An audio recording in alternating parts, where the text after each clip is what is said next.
On sait tous, à l'heure actuelle, que la tech crypto est gangrénée par des Ponzi, par des arnaques en tout genre. Certains sont très bien montés et arnaquent des centaines de millions d'euros. Et surtout, certains d'entre eux sont déjà hyper connus. Je te donne l'exemple de OneCoin. Et en fait, aujourd'hui, j'ai décidé de vous faire mon classement. Pas par rapport à la rentabilité pour les arnaqueurs, ni par rapport au nombre de personnes qui se sont fait arnaquer, mais tout simplement les arnaques les plus what the fuck. Où tu te dis, ouais, clairement, c'est des pigeons qui sont tombés dans le panneau. Mais paradoxalement, on dit toujours que le malheur des uns fait le bonheur des autres. Et j'espère aujourd'hui que le bonheur, ça va être de vous faire marrer. Alors ce que vous allez voir, c'est 4 différentes histoires, surtout la dernière. C'est insane.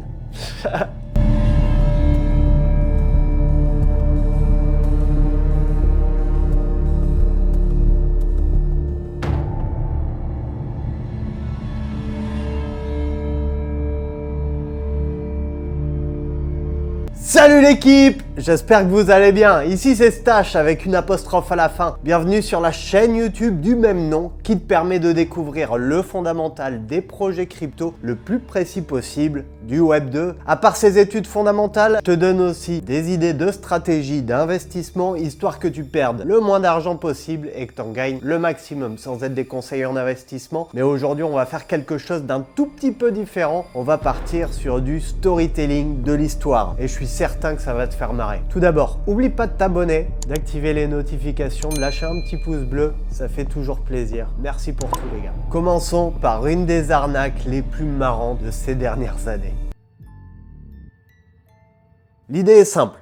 Prends une série télé qui a buzzé dans le monde entier, crée une crypto avec exactement le même nom, fais une petite promo sur les réseaux sociaux, crée un site internet qui semble relativement légit, pose là un white paper totalement pourri et laisse la cupidité et le buzz faire leur travail. Et c'est là qu'intervient le Squid Game Token. Tout le monde a entendu parler de cette série télé qui a fait énormément de bruit, créée en 2020, qui raconte l'histoire de personnes fauchées qui participent à un jeu dans lequel ils vont participer à des jeux d'enfants, mais ces jeux sont mortels, dans le but de gagner un prix de 45 milliards de won. Cette série, en fait, elle est devenue la série la plus regardée sur Netflix, vue dans 94 pays, attirant plus de 142 millions de foyers dans le monde et enregistrant 1,65 milliard d'heures de visionnage durant les 4 premières semaines de sa sortie. Quoi de mieux pour démarrer un des exit scams les plus rapides que le monde de la crypto ait connu. On aurait pu l'appeler « Les pigeons naissent en 10 jours ». Je trouve ça un peu plus poétique. Alors remettons les choses dans le contexte. Suite à cette série, la crypto Squid Game Token a été créée le 21 octobre 2021. Alors les potes, je tiens à vous dire, on n'est pas sur le projet de l'année. Une totale supply de 100 milliards de jetons. Jusque-là, rien d'alarmant. Mais un white paper rempli de fautes. L'équipe totalement anonyme et le Squid Game Token qui met en avant des partenariats avec Elon Musk, OpenSea, Microsoft. Rien que ça pour un projet, voilà, pas ouf. Alors logiquement, quand on voit ce genre de choses et qu'on est déjà dans le monde crypto depuis un moment, qu'on a des connaissances, ça pue, on est d'accord. Alors par contre, ce projet avait d'énormes avantages. Je déconne. Ce projet exceptionnel a fait un joli plus 300% en quelques heures. Ce qui a permis de créer le FOMO le plus catastrophique de ces dernières années. Alors quelqu'un d'intelligent me dirait bah ok c'est cool, tu vois, tu fais 300%, tu prends profit. Pourquoi personne n'a pris profit? Pourquoi le graphique est uniquement haussier? Je te le donne en 1000, impossible de revendre les jetons. Pour te dire, même le CoinMarketCap et différents professionnels reconnus du monde crypto ont mis en avant ce gros souci. Mais étant donné que la catégorie des investisseurs qui sont plutôt du profil pigeon ou touriste sont pas trop fans sur l'idée de se former, sont pas trop fans sur l'idée d'analyser les projets, bah forcément ça mène où ça mène. Et donc, le 31 octobre, le cours du Squid Game Token a explosé. Il a atteint la modique somme de 2856 $ pour une crypto hyper intéressant. Et ce qui s'est passé, c'est que le 1er novembre 2021 a eu lieu cet exit scam. Les créateurs du projet ont revendu tous les Squid Game tokens contre du BNB, partant avec environ 2 millions de dollars. Ça permet de faire des petites vacances, c'est plutôt sympa. Et je vais te dire, le pire dans tout ça, c'est que certains investisseurs ont espéré quand même un pullback haussier.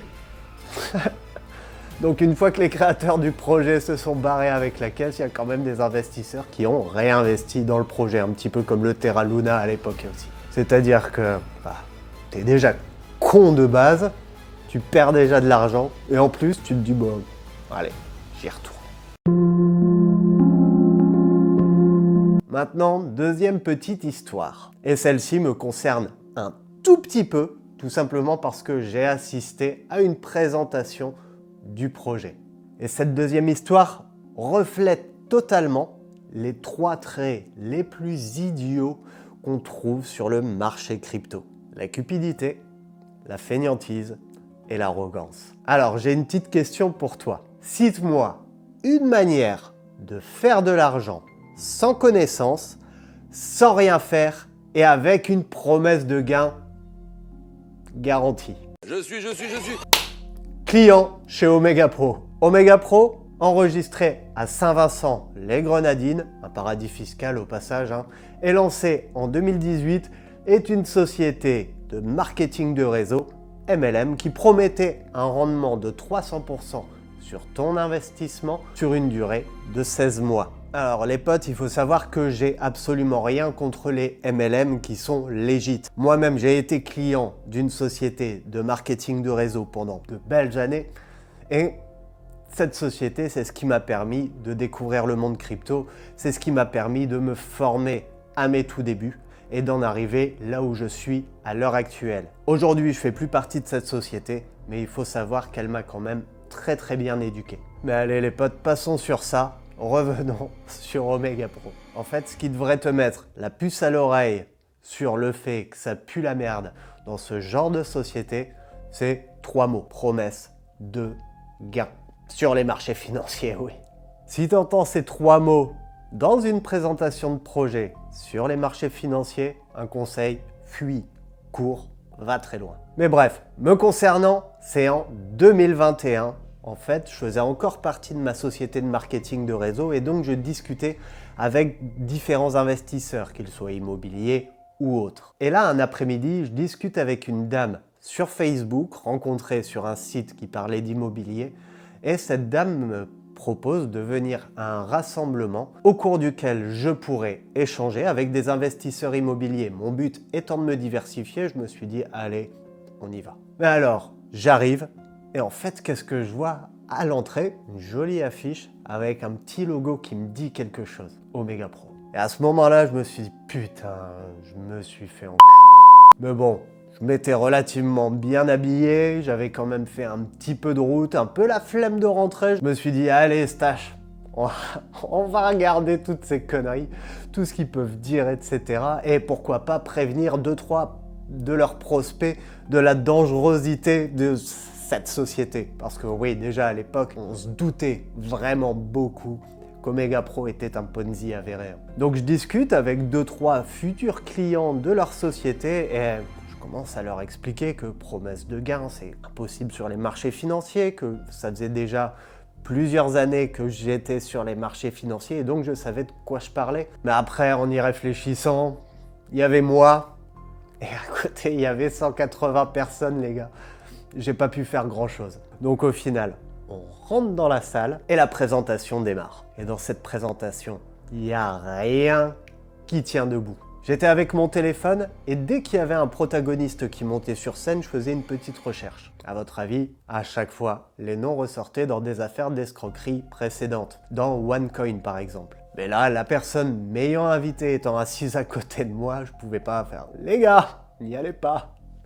Bref, et la présentation se passe de manière marketing de réseau. Ils font témoigner des clients qui ont déjà retiré leurs gains. Ils font imaginer aux personnes qu'est-ce que vous feriez si vous multipliez par 3 la somme investie là en l'espace d'1 an et demi. Enfin, vous voyez le truc. Jusqu'au moment où le clou du spectacle. T'as le protagoniste qui est sur scène qui dit simplement « Mesdames, messieurs, je vais demander à tous les clients actuels de Omega Pro de se lever dans la salle. » Et là, t'as les 3/4 de la salle qui se lèvent. Donc en gros, ils mettent en avant le fait d'avoir une batterie complète de pigeons déjà dans la salle. Et ça se voyait, les gens autour. Waouh, ah ouais, waouh, génial. C'est triste, c'est triste. Et à nouveau, dans cette présentation, ils n'ont démontré aucune création de valeur par la société Omega Pro. Et surtout, les utilisateurs vont pouvoir gagner de l'argent de manière 100% gratuite. Il y a un proverbe qui dit, les potes, si c'est gratuit, c'est toi le produit. Chez Omega Pro, c'est si c'est gratuit, c'est toi le pigeon. Et donc, plusieurs fois, lors de ma recherche de prospects, je suis tombé sur des profils qui investissaient déjà chez Omega Pro. Même si on t'apprend qu'il ne faut pas critiquer les sociétés concurrentes entre guillemets, même si je leur expliquais par A plus B qu'ils allaient perdre tout leur argent, ils avaient quand même des étoiles dans les yeux parce que sur leur dashboard, ils voyaient leur argent augmenter. Un petit peu comme si je faisais ça. Exactement pareil. Hein. Bon, leur site internet était un petit peu mieux, mais au final, à mon avis, il devait y avoir un mec payé pour changer les chiffres tous les jours. Bref. Revenons-en à nos pigeons. Moutons. Revenons-en à nos moutons. Le succès initial de cette société a tourné au cauchemar fin 2022 à cause tout d'abord de gel de fonds, donc impossible de retirer, lié à des problèmes techniques et ensuite à une cyberattaque. Et en juillet 2023, c'est carrément le site d'Omega Pro qui disparaît totalement, laissant les utilisateurs le bec dans l'eau. Mais bon, puisque c'est pas assez, Omega Pro a proposé une société annexe comme option de réinvestissement nommée Go Global. Je crois que cette société existe encore, donc je vais pas diffamer sur celle-ci pour m'éviter des problèmes. Ce qu'il faut savoir, c'est que Omega Pro était déjà annoncé par l'AMF et la CPR sur la liste noire comme, entre guillemets, promesse de gains irréalistes. Et au final, Omega Pro est soupçonné d'avoir arnaqué plusieurs centaines de millions d'euros. Bon, ce qu'il faut savoir, c'est que j'en plaisante de cette société, mais tout simplement, ça fait mal au cœur pour les personnes qui se sont fait arnaquer. Et si toi-même, t'as perdu de l'argent à cause d'Omega Pro, retourne-toi tout simplement contre ton leader direct. Ou alors, regarde sur les différents réseaux sociaux, il y a des associations de victimes qui vont se retourner contre la société, essayer de faire le maximum histoire de pouvoir récupérer ton argent. Entrer en contact avec un avocat pourrait aussi faire avancer les choses, même si on ne sait jamais ce qu'il peut arriver. Courage à vous les potes. Histoire numéro 3. Dans le monde fabuleux de la cryptosphère, des algorithmes puissants comme les Proof of Work fatiguent les ordinateurs dans le but de réaliser un calcul complexe pour valider les transactions. Exemple sur le Proof of Work, il est demandé à un processeur de réaliser une preuve de travail consistant à coder une variation de « Bonjour le monde » en utilisant une fonction de hachage SHA 256 jusqu'à trouver une empreinte qui débute par 4 zéros. C'est assez complexe pour toi, ça y est? La variation consiste à ajouter un nombre à la fin de la chaîne de caractères. Et le processeur doit réaliser 33 681 tentatives pour réussir. Et pour faire ça, vous aurez besoin de circuits intégrés comme des ASICs qui cotent aujourd'hui à peu près entre 2000 et 60 000 euros. C'est cher, hein? Et c'est chiant. Mais alors, pourquoi se faire chier à utiliser de l'électricité, de l'énergie, du temps, etc. alors que vous pouvez miner avec votre téléphone gratuitement? C'est là qu'intervient Pi Network. Totalement gratuit, qui ne demande aucun investissement de base, à part un peu de temps et les données cellulaires de n'importe quel smartphone actuel. Magique, hein? Magique. Que le monde est bien fait. Lancé en 2019, le réseau Pi Network permet aux utilisateurs de miner gratuitement du Pi, la crypto-monnaie du réseau, en installant une simple application sur leur smartphone. Alors, pour que l'application fonctionne de manière optimale et pouvoir miner du Pi, la seule chose qui est demandée, c'est une connexion Internet. Et les pièces accumulées peuvent être réclamées toutes les 24 heures. Et en fait, les utilisateurs ont la capacité de transférer leur Pi d'un compte à un autre, un petit peu comme n'importe quelle transaction qui passe sur une blockchain classique. Et ils auraient, utilisation du conditionnel obligatoire, la possibilité de revendre leurs jetons. Alors, depuis sa création en 2018, le projet n'a rien fait du tout. Rien du tout. Rien du tout. Les utilisateurs continuent d'extraire cette monnaie numérique, et ce, sans avoir accès à la blockchain.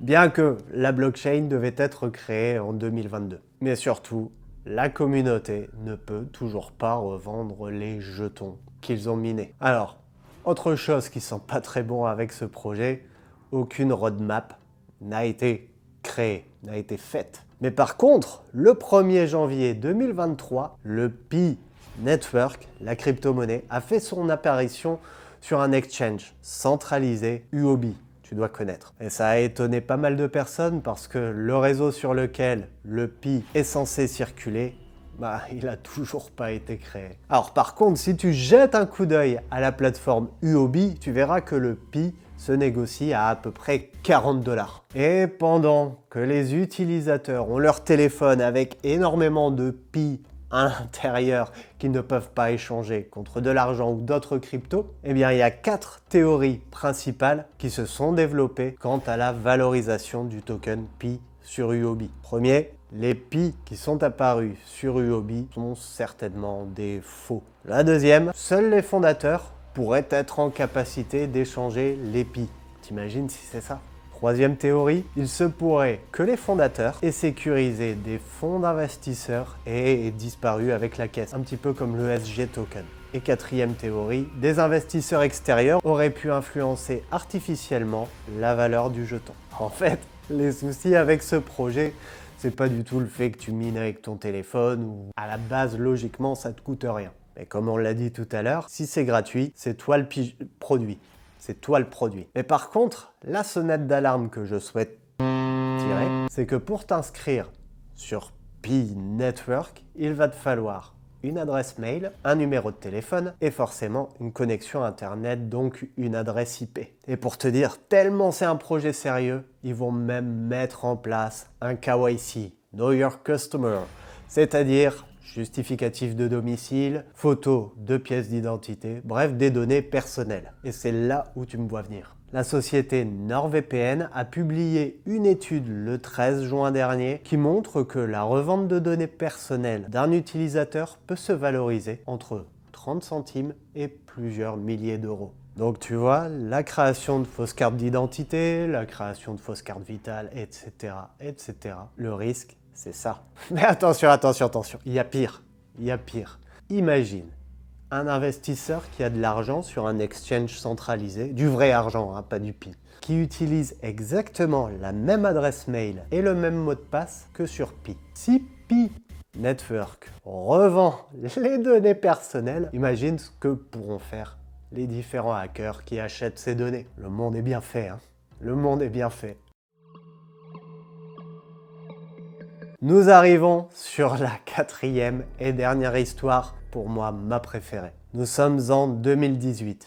Moody Rocket, un investisseur crypto, a décidé de sécuriser ses actifs en achetant un cold wallet, c'est-à-dire une clé Ledger Nano. Ce qui est plutôt une bonne idée, c'est ce que je conseille à la plupart des investisseurs en crypto. La clé Ledger Nano, c'est une clé extérieure qui va te permettre de sécuriser tes actifs avec 24 mots de ton choix. Et à l'heure actuelle, une clé comme celle-ci vaut un peu moins d'une centaine d'euros. Mais ce monsieur, et tu vas me voir venir à la fin de cette phrase, a décidé de faire des économies en achetant directement sa clé Ledger sur eBay. Alors, on est en 2018, il n'y a pas tout le contenu de connaissances qu'il y a actuellement sur la crypto, mais on se doute bien que acheter un coffre-fort numérique d'occasion. En gros, c'est un petit peu comme si tu achetais la serrure de ta porte d'entrée de maison à la sauvette entre deux poubelles à un mec que tu connais, ni d'Adam ni d'Ève. Très bonne idée.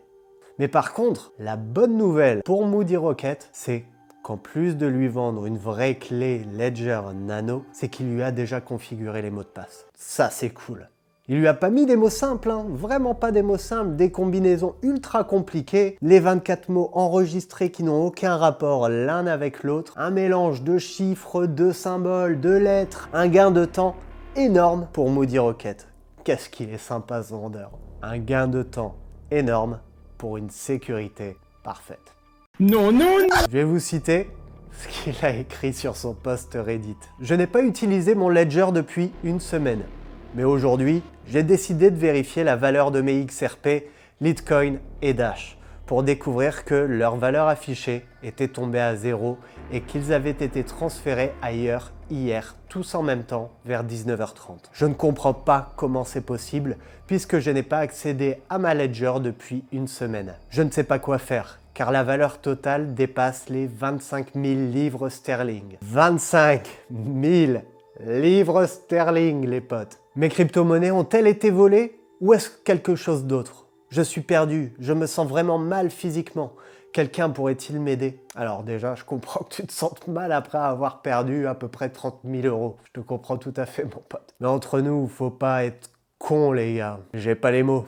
Enfin, t'as compris. Mais même en 2018, je pense que jamais tu vas demander le téléphone d'un inconnu pour gérer tes virements bancaires perso. Tu vois ce que je veux dire? Et ça, c'est le b.a.-ba de la sécurité. Cette erreur, comme je vous l'ai dit, ça va lui coûter à peu près 31 500 $, à peu près 30 000 balles. Un petit billet quand même. Et même si à l'heure actuelle, les 3 différentes cryptos qu'il avait achetées sont moins valorisées qu'en 2018, je pense que ça fait chier. Ce qu'il faut savoir, c'est que si tu dois t'acheter une clé Ledger, fais-le toujours sur le site du fabricant. Jamais d'occasion. Jamais. Même s'il y a encore les mots à rentrer, jamais d'occasion. Mais on va mettre un peu plus cher et de maximiser ta sécurité. Voilà les potes, j'espère que cette vidéo vous aura plu. C'est un petit peu différent de ce que je fais d'habitude. J'avais envie de vous divertir un petit peu. Je te rappelle, n'oublie pas de t'abonner, d'activer les notifs, de lâcher un pouce bleu si tu as kiffé la vidéo. Moi, ça me fait plaisir. Et partage-la à tes potes pour le référencement. C'est toujours cool. Et en plus, pour une fois, qu'on rigole un petit peu en crypto. C'est toujours sympa. Ici, c'est toujours Stache les potes. Moi, je vous dis à très vite pour une prochaine vidéo. Ciao!